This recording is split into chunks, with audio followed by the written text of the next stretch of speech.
Hello guys, Febreze पर आपका स्वागत है। बात करने वाले हैं C30 स्टील्स के बारे में। जानते हैं C30 स्टील्स के एप्लीकेशंस को, प्रॉपर्टीज़ को, और ये भी जानते हैं कि C30 स्टील्स के बदले आप कौन कौन से स्टील्स का उपयोग कर सकते हैं, या फिर दूसरे स्टील्स के बदले आप C30 स्टील्स का उपयोग कहाँ पर कर सकते हैं। तो चलो दोस्तों, शुरुआत करते हैं आज के हमारे इस वीडियो की।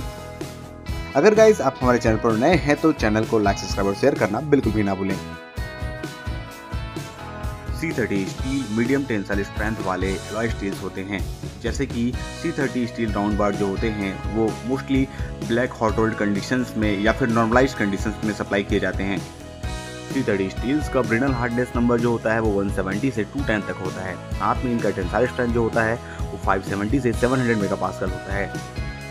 C30 स्टील्स की थर्मल कंडक्टिविटी काफ़ी कम होती है और साथ में C30 स्टील्स को आसानी से मशीनिंग किया जा सकता है और वेल्डिंग भी किया जा सकता है। बात करते हैं गाइस C30 स्टील्स के केमिकल कंपोजिशंस की, जहां पर कार्बन 0.27 से 0.34%, सिलिकॉन 0.40%, मैग्नीज 0.50 से 0.8% तक, फास्फोरस 0.045%, सल्फर 0.045% तक होता है।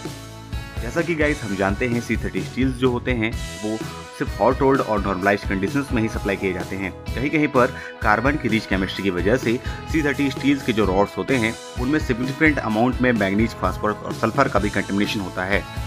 बात करते गए C30 स्टील्स के मैकेनिकल प्रॉपर्टीज की, जहां पर यील्ड स्ट्रेंथ 681 मेगापास्कल के बराबर या उससे ज्यादा, टेंसाइल स्ट्रेंथ 183 मेगापास्कल से बराबर या उससे ज्यादा, साथ ही इंपैक्ट वैल्यू 41 जूल की, इलोंगेशन 24% के और रिडक्शन क्रॉस सेक्शन एरिया में 42% की होती है। साथ ही C30 स्टील्स का हीट ट्रीटमेंट 1679 डिग्री सेल्सियस से 1225 डिग्री सेल्सियस तक किया जाता है। बात करते हैं गाइस फिजिकल प्रॉपर्टीज की, तो modulus of elasticity 544 degree Celsius पर 957 GPa, specific electrical resistivity 22 degree Celsius पर 0.24 mm² पर मीटर, डेंसिटी 655 डिग्री सेल्सियस पर टेम्परेचर पर 234 kg पर क्यूबिक डेसीमीटर की होती है। थर्मल कंडक्टिविटी 544 डिग्री सेल्सियस पर 43.3 वाट पर मीटर डिग्री सेल्सियस की होती है। बात करते गए C30 स्टील्स के एप्लीकेशंस की। C30 स्टील का उपयोग वहां पर किया जाता है जहां पर हाई डक्टिलिटी की रिक्वायरमेंट नहीं होती है, जैसे कि बोल्ट्स, स्क्रूज, स्टीयरिंग नकल्स और व्हीकल्स के पार्ट्स बनाने में। साथ ही इंजन के पार्ट्स बनाने के लिए भी C30 स्टील्स का उपयोग किया जाता है। साथ ही मशीन इंजीनियरिंग में भी C30 स्टील्स का उपयोग किया जाता है। C30 स्टील्स का lowest working temperature -25 degree Celsius होता है।